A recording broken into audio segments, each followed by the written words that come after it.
हरी खाद मिट्टी की उपजाऊ शक्ति बढ़ाने का एक सस्ता विकल्प। मिट्टी की उपजाऊ शक्ति बढ़ाने के लिए हरी खाद एक सस्ता विकल्प है। सही समय पर फलीदार पौधे की खड़ी फसल को मिट्टी में ट्रैक्टर से हल चलाकर दबा देने से जो खाद बनती है उसको हरी खाद कहते हैं।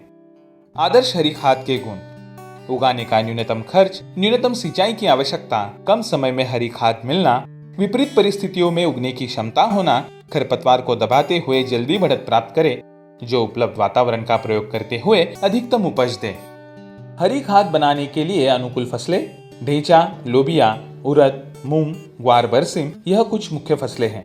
ढेंचा इनमें से अधिक महत्वपूर्ण है। हरी खाद के पौधों को मिट्टी में मिलाने की अवस्था: हरी खाद के लिए बोई गई फसल 55 से 60 दिन बाद जोतकर मिट्टी में मिलाने के लिए तैयार हो जाती है। इस अवस्था पर पौधे की लंबाई व हरी शुष्क सामग्री अधिकतम होती है। तना नरम व नाजुक होता है जो आसानी से मिट्टी में कटकर मिल जाता है। इस अवस्था में कार्बन नाइट्रोजन अनुपात कम होता है। पौधे रसीले व जैविक पदार्थ से भरे होते हैं।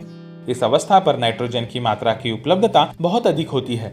जैसे जैसे हरी खाद के लिए लगाई गई फसल की अवस्था बढ़ती है, कार्बन नाइट्रोजन अनुपात बढ़ जाता है। जीवाणु हरी खाद के पौधों को गलाने सड़ाने के लिए मिट्टी की नाइट्रोजन इस्तेमाल करते हैं, जिससे मिट्टी में अस्थायी रूप से नाइट्रोजन की कमी हो जाती है। हरी खाद बनाने की विधि: अप्रैल और मई माह में गेहूं की कटाई के बाद जमीन की सिंचाई कर ले। खेत में खड़े पानी में 50 किलोग्राम प्रति हेक्टेयर की दर से ढेंचा का बीज छितरा ले। जरूरत पड़ने पर 10 से 15 दिन में ढेंचा फसल की हल्की सिंचाई कर ले। 20 दिन की अवस्था पर 20 किलो प्रति हेक्टेयर की दर से यूरिया को खेत में छितराने से नोड्यूल बनने में सहायता मिलती है। 55 से 60 दिन की अवस्था में हल चलाकर हरी खाद को पूरी तरह से खेत में मिला दे।